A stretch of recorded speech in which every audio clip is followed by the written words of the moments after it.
movement. Within seconds, the front doors are thrown open and life rafts thrown out. In the midst of the chaos, Joanne is handed to a Coast Guardsman and then reunited with her mother. Another moment caught on camera. When I saw myself being lifted up out of the life raft by one of the Coast Guards, I could picture them just smiling and just being really loving.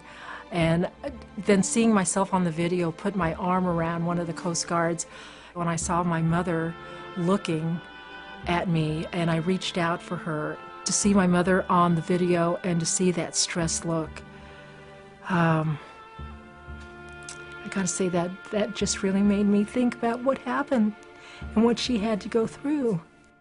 Captain Ogg is the last person off the plane, which sinks about 20 minutes after hitting the water. The only casualties are the 3,300 canaries in the cargo hold. Miraculously, all 31 people on board survive. I feel like it's such a miracle. All of us that survived now have lives, and we're able to create lives.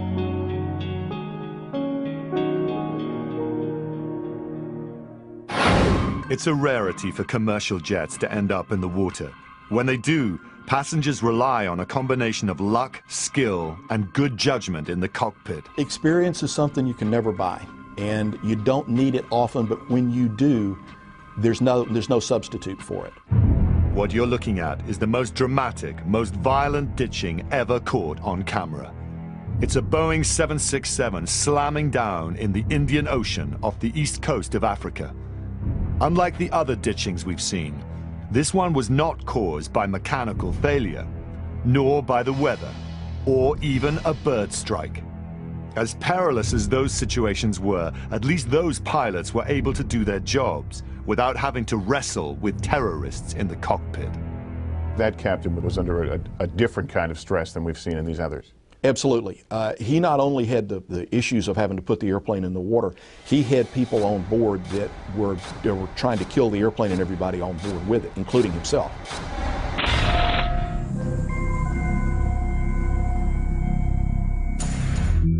November 23, 1996. Ethiopian Airlines Flight 961 from Addis Ababa to Nairobi, Kenya, should be a routine 2-hour flight. It turns out to be anything but. The pilot, Captain Leul Abate, sat with documentary filmmaker Salim Amin, whose father Mo was killed in the crash. In the cockpit of a Boeing 767 simulator, Captain Abate relives the hellish flight. So they came into the cockpit. How many of them? There were 3 of them. They took the fire extinguisher and they started beating the co-pilot. Go out, go out. I said, guys, hold on, what's going on? I said, shut up.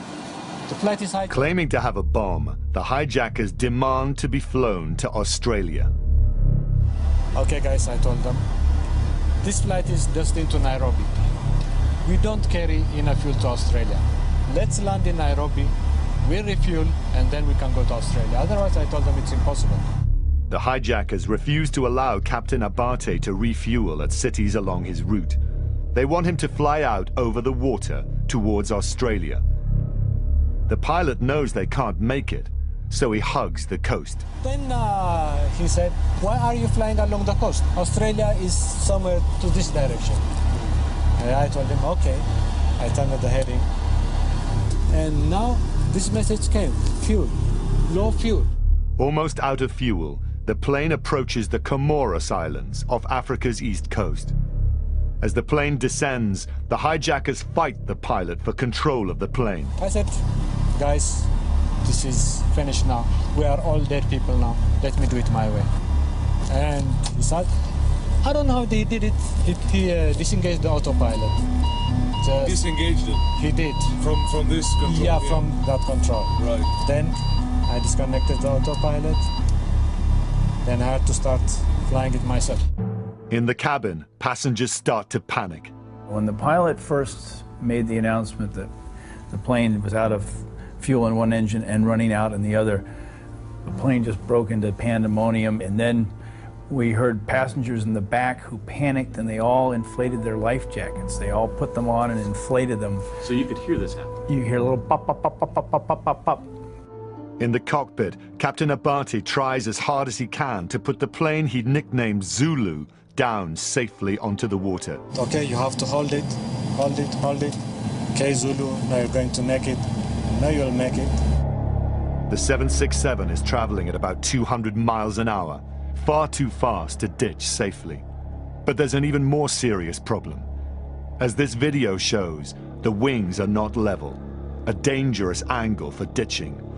The left wing drags along the water with disastrous results. They catch the left wing first. You'll actually see it come off. He's fighting to control the airplane. The engine hits, it's shedding parts, and then it actually pretty well rolls over as it sheds both wings. And if he had been able to hit a little bit more wings level, the chances of survival would have gone up. The biggest problem with this ditching is the fact that they catch that left wing. One can only imagine the pandemonium inside the airplane. Survivors report feeling a series of increasingly violent impacts. The plane first hit the water, and it was quite gentle. Then there was a hard bump. And the third one was like 60 mile an hour, worst thing you've ever felt kind of thing. And then it was getting progressively worse, and the plane was like tumbling or something. I said, that's it, I'm dead. Of 175 passengers and crew, 123 die at the crash site, including all 3 hijackers. Some victims are standing at the time of impact and are violently thrown to their deaths. Many die because they disregard safety instructions and inflate their life jackets while still inside the plane. As the cabin fills with water, they're pushed up against the ceiling and drown. But as tragic an outcome as it is, it could have been even worse. The fact that some people survived, is it good, heroic piloting, or were there mistakes made here? Were there mistakes? You can Monday morning quarterback this and say, well, they could have done this better, they could have done that better. But under the conditions that they faced, I'd say this crew did pretty well. Commercial jets are not designed to land on the water. It's dangerous and potentially deadly. So why would a pilot take such a risk? As we've seen, sometimes they simply have little choice. In one case, a giant 767 is felled by terrorists, hijackers who don't care if they or anyone else on board lives or dies. The pilot does his best to put the plane down safely, but the impact kills 123 people out of 175 on board. Over the Pacific Ocean, another flight has a mechanical problem and ends up in a virtual no man's land, too far to go back or forward. When the plane meets the water, there are violent consequences. The aircraft ends up in pieces. Miraculously, everyone on board survives. Over the Caribbean Sea, a DC-9 that's had a staggering chain reaction of bad weather and bad luck runs out of fuel. The violent impact kills 23 of 63 on board. And in the most famous case, a jet has the misfortune of running into a flock of Canada geese. All on board survive. If your plane runs into a situation where it may have to ditch, you want the right person in the cockpit, making sound decisions. I just know that it took every bit of my education, training, and experience, along with that of my entire crew. I think we have nearly 140 years of experience at this airline, the 5 of us, to be able to come up with a number that was 155 on January 15th. The Flight 1549 incident and Sully Sullenberger has gotten a lot of us thinking about experience. When we see very young people in the cockpit, what should we know about their training and their level of experience? I think the point is so much not how many hours someone has, but what's happened during those hours, what kind of training has gone on. At America's oldest and largest aeronautical university, Embry-Riddle in Daytona Beach, Florida, tomorrow's pilots are being prepared for their own dramatic moments. Students here are constantly drilled in just about every type of emergency that could, but rarely does, come up. So that when something does happen, It's sort of like muscle memory. They go back to a mental process they've already done before. If the engine does quit on a small airplane, they've already done it 15 times in the simulator and in the airplane as well. Yeah, coming up on 3,000. Both the engines are rolling back. I feel like we're losing thrust. We're losing thrust. Television journalist Lester Holt is not a licensed pilot, but he has had plenty of flight instruction. He's about to ditch a plane in the Hudson River in one of the university's 36 flight simulators. It's clear that even in a training exercise, it's nerve-wracking. Okay, stick shaker, I'm going to stall. I need to drop the nose? Yep, drop the nose. You're going to head for about 230 knots. Okay, I don't think we're going to make an airport. I see the Hudson River off. You're about 400 feet right now. Start leveling off. Good. Now back pressure. Good. We're down. There, that's it. You're in the water. We're down. Okay. Whew, that'll get your heart rate going. Yeah. 6 weeks after the real Hudson River ditching, the crew of U.S. Airways Flight 1549 testified before Congress. It's clearly important to have the right person in the cockpit making the right decisions. Airline professionals like Captain Chesley Sullenberger worry that the industry is going in the wrong direction. If we do not sufficiently value the airline piloting profession, and future pilots are less experienced and less skilled, it logically follows that we will see negative consequences to the flying public and to our country.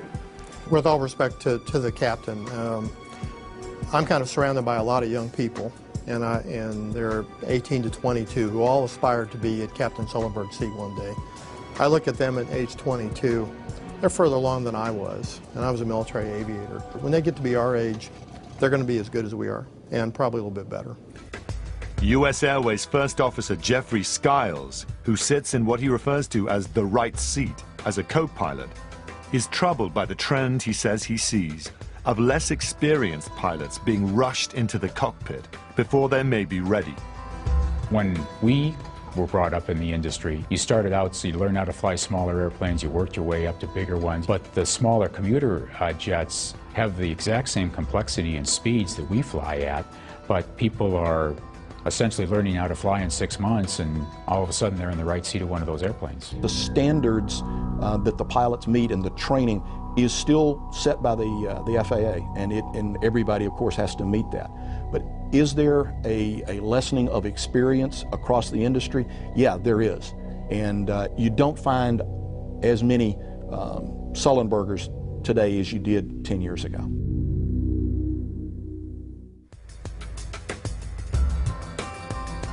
Why Planes Crash continues next Monday at 9. Details coming up. Now turn over to Wild for the brand new series of Hunters of the Lost World.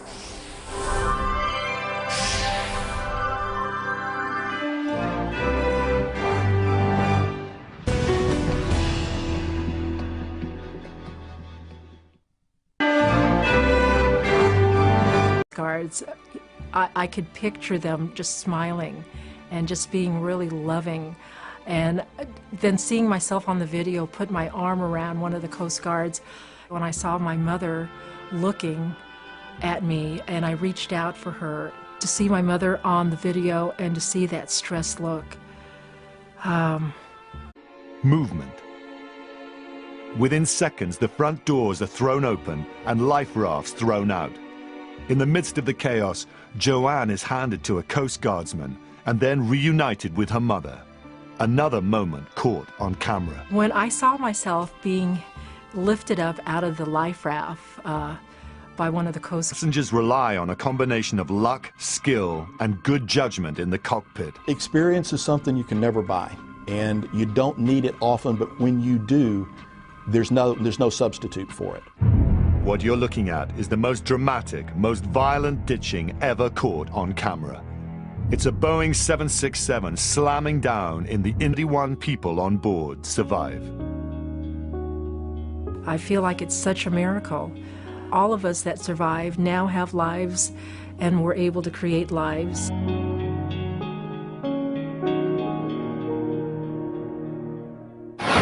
It's a rarity for commercial jets to end up in the water. When they do, I gotta say that just really made me think about what happened and what she had to go through. Captain Og is the last person off the plane, which sinks about 20 minutes after hitting the water. The only casualties are the 3,300 canaries in the cargo hold. Miraculously, all